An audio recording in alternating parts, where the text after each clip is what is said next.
Paparazzi House. Welcome, Abrar. So great connecting with you. And we would like to discuss something about your experience. And you have amazing experience in this region, as well as work for large corporates in India as well. So we'd like to highlight few points about the power-related issues based on your experience.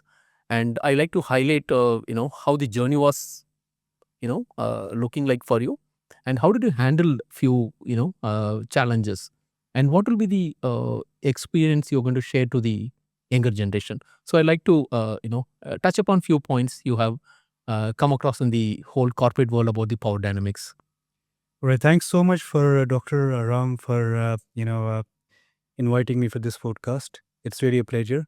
So if I talk about my overall experience, has been amazing. So in these 17 years, it seems like it was it wasn't that much of almost close to 2 decades I've been in the industry. So when I started the journey, I started with an entry level where I was given the responsibilities of handling the overall the the beginning of the project setup, and besides that I was giving a intern training where I started. Then gradually over the period of time I learned lots of things from my seniors, from my peers, and I was very much enthusiastic that what exactly the research industry is all about. So my I would go, the credit goes to my managers, to my seniors, my mentors.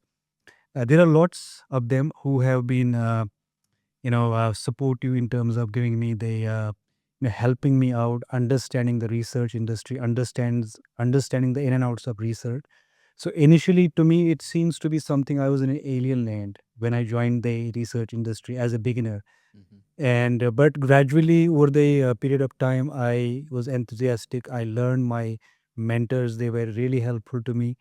And then I was working for a couple of years as a resource, wherein I was just handling the roles and responsibilities of my seniors, managing some of the projects for my seniors across the globe. It was not only limited to a particular region. So I was handling almost all the regions, whether it was Europe, North America, Asia Pacific, Middle East. So with the time, I earned lots of experience, and I was given promotion. I think in 3 years I got promoted 2 times. Wow, that's After every 6 months I got 2 promotions, and so I think when I got my first promotion, I was my engagement. I was engaged to my wife, right? okay. So it was an arranged marriage, and so that was a lucky part. I would say that she's a lucky woman in my life. So Wonderful. so after that, when I got married. So after marriage, after I think 3 or 4 months, I got another Another promotion. So that was the beginning of my career. Where I got an opportunity to uh, get in touch with the company senior directors, vice Okay. presidents. So the company top notch. People who were the think tank in the company, and I got an opportunity to work with them. So A quick question. So you said a global interaction and a global team as well. It's a multinational company. yes. Probably you might be having a regional, head, and a global head. Might be some matrix reporting system. So how this experience you felt like? What are the challenges you felt because somebody not in the office on a daily basis, but maybe you might be reporting to him or her. On the other side, you will have a regional, country head or someone or a director who you might be interacting on a daily basis. So how that experience was like? How the challenges? What are the things you felt bit of challenging experience? Could you want to share to the younger generation? Yeah, sure. Yeah, when you grow in a journey in your career path, so you face challenges. That is but obvious when you are in a corporate world, or when you are in any business, whether it's an entrepreneurial business or whether it's a corporate business. So you have challenges. Those challenges could be in different shapes and different forms. So sometimes we might have challenges from the from our seniors, from our juniors. So what we need to do, we need to ensure that we don't outshine. We try to be as submissive as we can, and we try to ensure that we learn how to manage our managers. So that's a very important thing. And also, we need to ensure that we play a little bit diplomatic. Yeah. So those are, I would try to say, I would like to add here that which I would like to emphasize also. This is very important for the younger generation. So There are some of the people in the younger generation who get multiple promotions based on their talent, Yeah. and based on their passion also. Mhm. But somehow they just lost the track because of they are not able to manage their managers, Mm. or they are not able to manage their peers, or they are not able to manage somebody who basically is in a similar position or in a different position, and facing little bit of hierarchical Mm. friction. So I think it's very important you don't try to overshine, you try to be submissive, you try to do your work, you try to handle and manage your manager, and then I think everything should be fine. Okay. So yes, of course there are challenges, everybody faces, and people like me or anybody in my position, but the way that it should be handled is what I have already mentioned, and that's something which I have learned from it. Brilliant. And following to that, probably sometime what happens, like in the power, we are in the corporate jungle. So anything may happen behind the scene, right? So we may not be seeing the real story behind the scene, but in the front, everything looks good. We're getting the, instructions what to be done from both the sides. Sometimes we might be the victim of the power issues.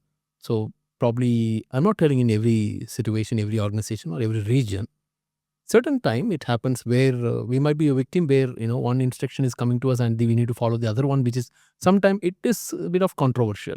So if you follow the now instruction one may not able to fulfill the instruction two. Mhm. So how a junior can manage this power issue? Because obviously you cannot tell I cannot do this, because both of it's a matrix system, you need to report to Mhm. both authorities maybe. Yeah, of course. So how do you manage, like, because uh, it is nothing to do with the cultural issue. It is just a corporate power structure. Mhm. I want to show I'm a director. I want to show some authority towards the other director, Mm. and the other director counter attack to me. But who is the victim? The junior who is reporting to both of us, right? So how this person will be managing both the directors and hold the position and growing in the organization? So maybe you might be having some experience, or you want to share some thoughts on that.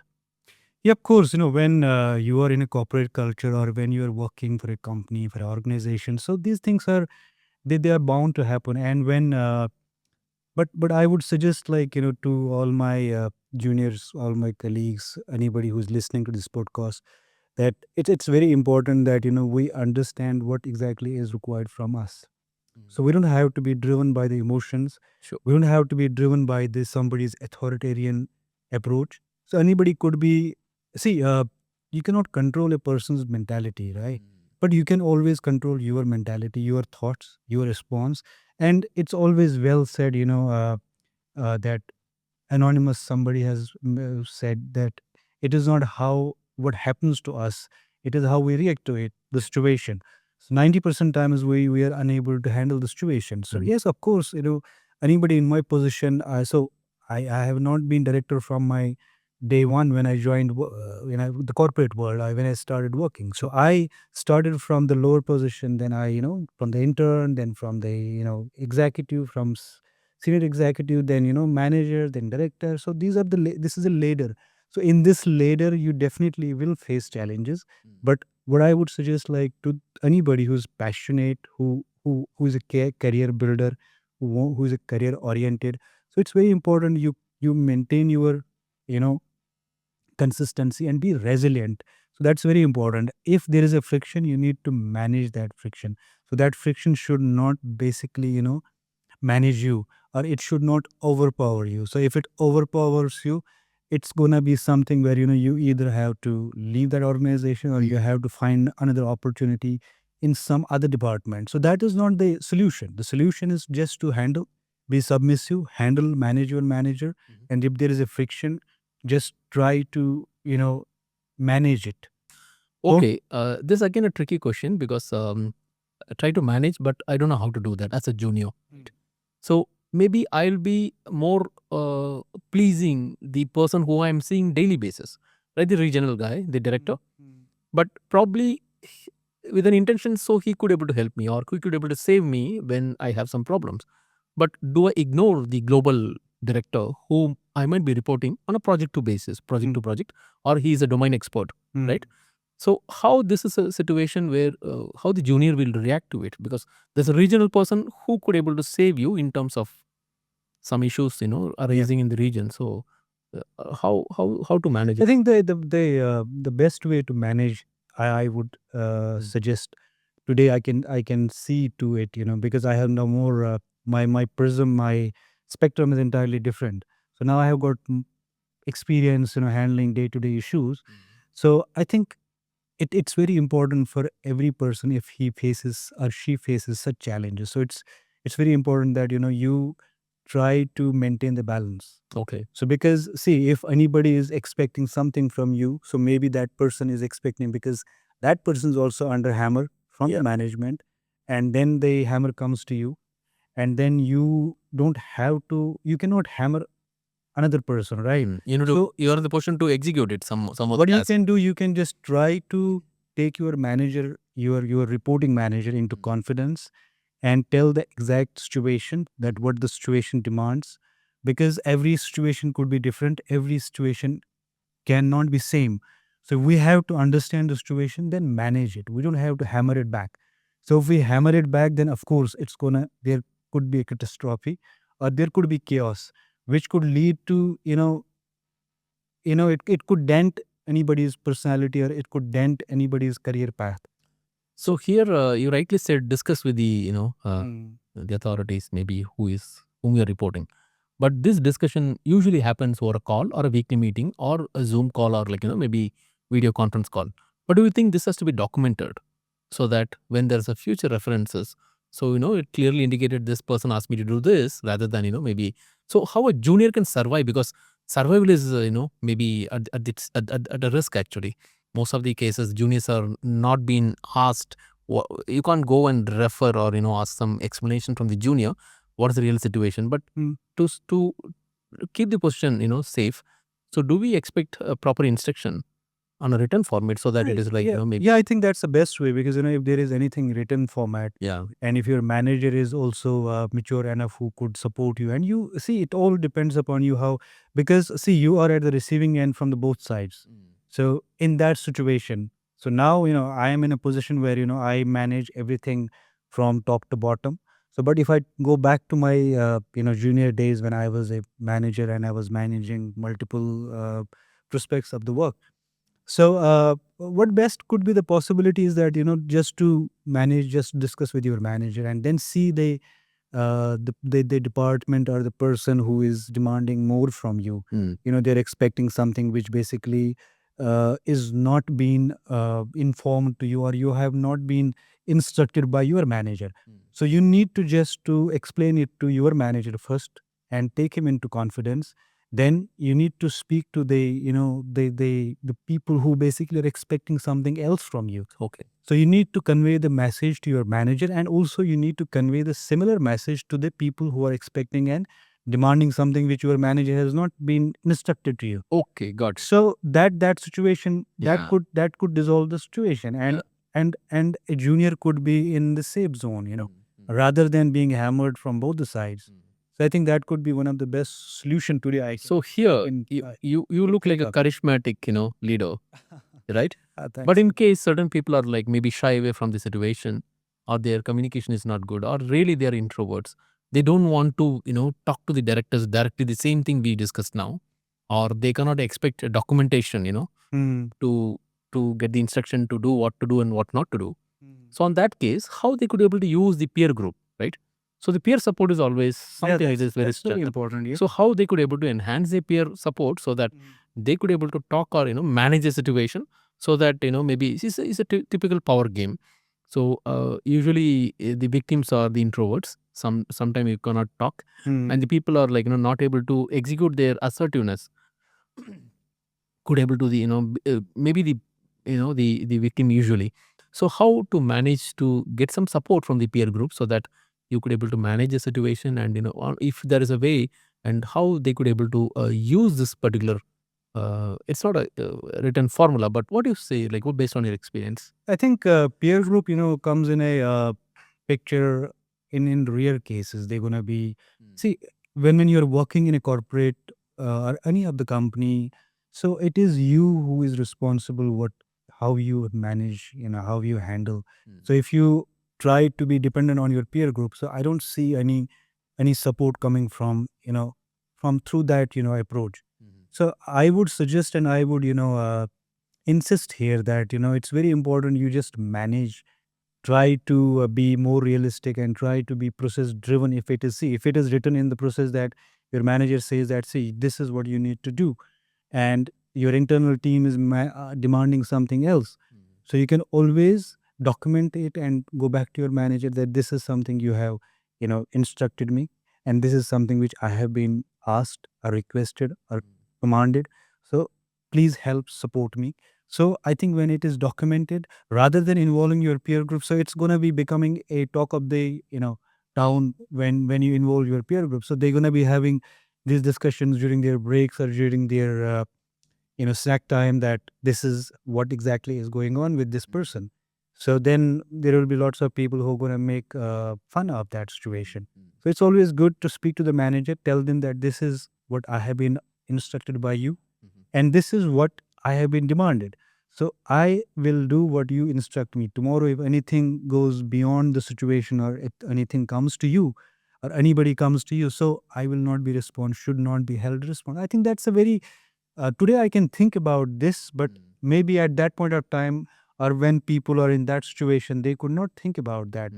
They could not, because see, with the time, with the experience, you learn, and life is what, it's a bunch of experiences, Absolutely. either good or bad. Yeah. That's how it is.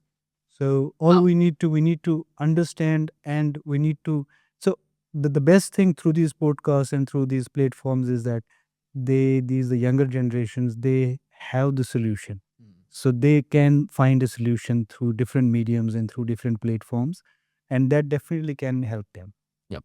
And quick question about the red flags. Usually, kind of a power issues always indicate something to us, but people sometimes cautiously look into it. Sometimes we ignore it, and when it is like looking massive, the issue gets massively affected the whole system. Then we would have been like, oh yeah, there's a red alert, red flag was there, but I didn't notice it or I didn't react to it. So probably as a junior level, professional, Mm. um, they how they could able to identify the red flags. Number one, is there anything which they could able to think out of the box, or maybe keep an eye on it, like maybe out of their routine process what they're doing it? If there's a red flag, then how they could able to react it? They have to react it in a way where, because the juniors might not have that experience, how to react to what. Sometimes it's a red flag, yes, but reacted in a wrong way, right? Yeah. It is a mess. Even I had a lot of experience when I was like super junior. Then over a period of time, we learned, oh, what to talk and what not to What talk. not to talk? Yeah. So how you feel, based on your whole journey of like 17 years, maybe how the red flags looks like, maybe how you get an alert onto it and how to react to it. So I think if you keep your eyes and ears open, it's very important for anybody who is in the position where they are in the middle management. So majorly middle management is affected. In big corporates, sometimes they become the uh, they might become, I would say, sometimes the victims of the power game, or some kind of hegemony or something, where anybody wants them to accept, or just do what they wanted them to do, but they are bound by the instructions. So it's very important. The red flags could be, if sometimes if repeatedly you are not following what exactly is being demanded from you. So I think that time you should understand that, see, if this request is coming again and again, Yep. so you should speak to your manager, because your manager can only save you, and that's the way how it works, because the manager is also going through the books, he's following the books. And if the manager has just set up the process, then of course that's it, that is, those instructions are more valid for the person who is in the middle management. So I think if the person is getting same request after denial, and following the process and the instructions, and if the the other internal team is coming back again and again, so that means there is a red flag, because they are not bothered, they are not bothered about that, if this person can do it or cannot do it. So of course at that point of time they will speak to his manager that, see, these things are not being adhered, we are getting impacted, the business is getting impact, and the manager will get carried away. So I think those are the red flags. So any junior who is in a junior managerial position, or anybody who is stuck in such a situation, I think he can always speak to the manager, and before the situation goes out of the hand, so you can always speak to the manager and just address that issue. And I think that's the best way. And I think that I can think today that this is the best way because of through my experiences, and I have been working with amazing people through my journey. Okay, these amazing people and the journey. Yeah. So now what I could understand, you have mentioned there's a don't outshine the master. So amazing people outshining the master, it's always a tricky thing, right?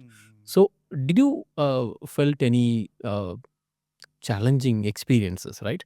Because you cannot always avoiding outshining the master. Sometimes, like intentionally, without intention, we might be not showcasing too much, but sometimes it comes out. So how was the experience throughout this 17 years of journey?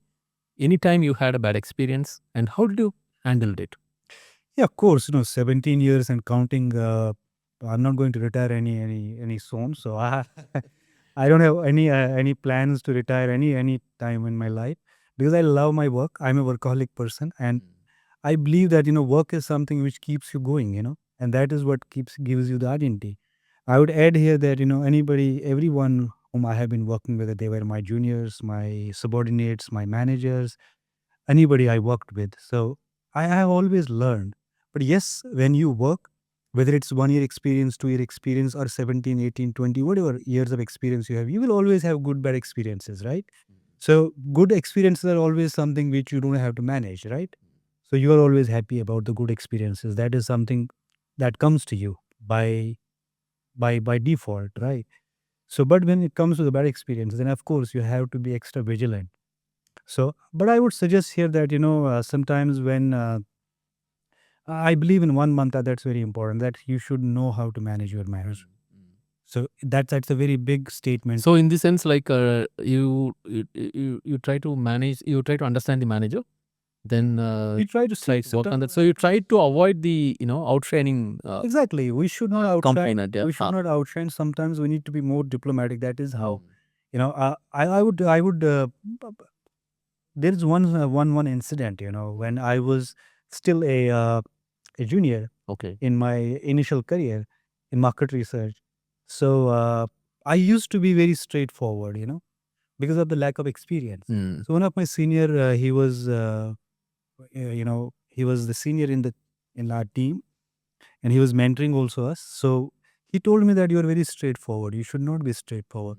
So at that point of time, I took that as a compliment. That being straightforward is a compliment. But same time, he added that you should not be this straightforward. So having that experience and having that instructions or that advice and suggestion from that my senior. So I think being straightforward is good, but being too straightforward in terms of being, I would say, uh, being like maybe sometimes we might say something which we should not we should rephrase. So there is always a way of uh, uh, giving the message, or there is a way to addressing a situation or reacting to a situation. Sure. So we should always try to censor it. We should always try to be submissive and keep low profile, but be visible in the organization, right? It doesn't matter whether you are in the junior position, we are in the middle management, or whether you are handling the whole show. So you have to be visible. You have to be visible. You have to have good relations with your subordinates, with your seniors, with your managers, with anybody who's around you, or with the clients or with the suppliers.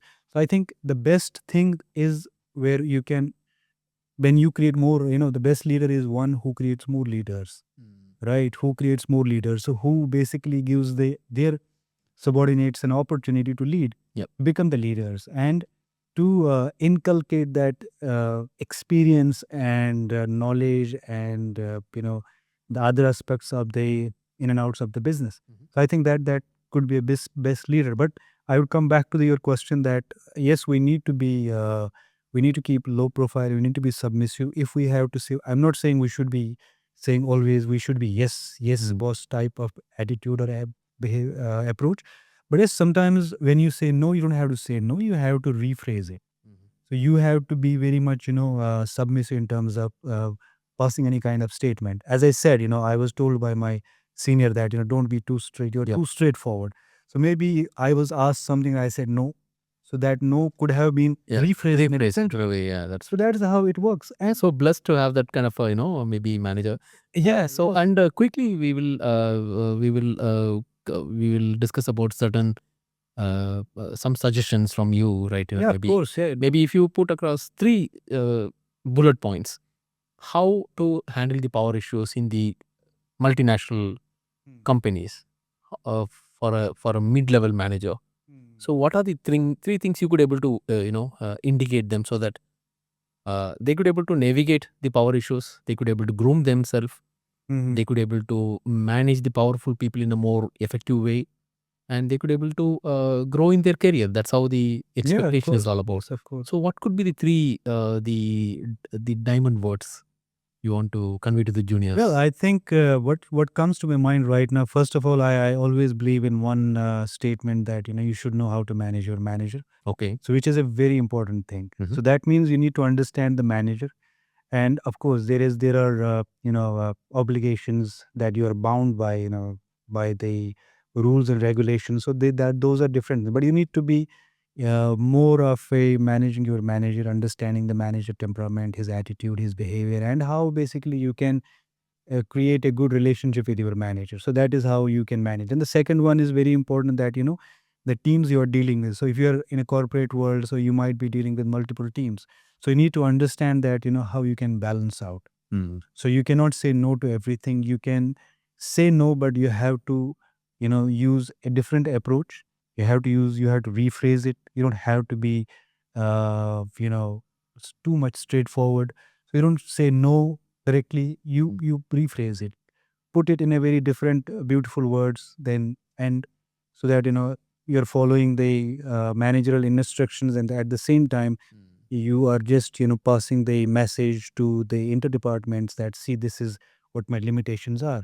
So when you say limitations, then obviously they will understand. Absolutely. But if you try to be very much arrow, I would not authoritative, and we try to showcase something where that this is what I am, I can do, that's all. You should not stand out from the crowd. If you talk about the peer group, that's what you're trying to say. Yeah. You don't want to show that I am a leader. You just listen to me. Rather than we have limitation, let's do on that. So kind of a team emphasizing. Could Yeah, be of able course. to, Giving that, and of course, anybody who comes to you today, I can understand that, because I also have to deal with lots of situations. When you're managing a company, it's not easy. You have to manage lots of things. You're not only managing your team, your people, Yeah. But you're also managing the clients. You're managing the suppliers. You're managing different other aspects. You're managing lots of questions, queries from your team, right? Completely. So I would suggest this is the second one, where you need to be, you need not to be upfront. Okay. So just try to be little bit, submissive and diplomatic, and show your limitations. See, these are my limitations, so I am bound by my limitations. When you mention these kind of statement words, other person will definitely understand. So he or she is not going to pressurize, or he or she is not going to go to your manager and escalate it. When that person goes to the manager, to your manager, so your manager will listen to that person, because that person will come with a sympathy and with an empathy, and will add lots of uh, different words, or some words where he will or she will gain the empathy from your manager, and then you will be at the fault. So that's second thing. And the third thing is that try to document everything, whatever you say, or whatever your manager says. Sometimes there are meetings where in the meetings, manager tells you something out of the blue, that this is something you should not be doing, but he gives instructions to everybody. See, this is something you should not be doing, this is what you should be doing, and these are the instructions you should follow, and you should not do XYZ type of things, but always just document them, and write back to the manager that, see, this is today we have discussed, and now these are the new instructions. I think that can save your day. Absolutely. So it's wonderful, and thanks for the amazing thought and sharing your My experience. pleasure. And we wish you all the best for this wonderful journey with the worldwide research. Thanks so And much. I think the juniors will keep learning from you. You are such an amazing charismatic leader. I could able to tell that. Thank you. And wish you all the best. Thank you so much. Thanks so much. Thanks, everyone. And thanks for watching this podcast. And thanks for inviting me.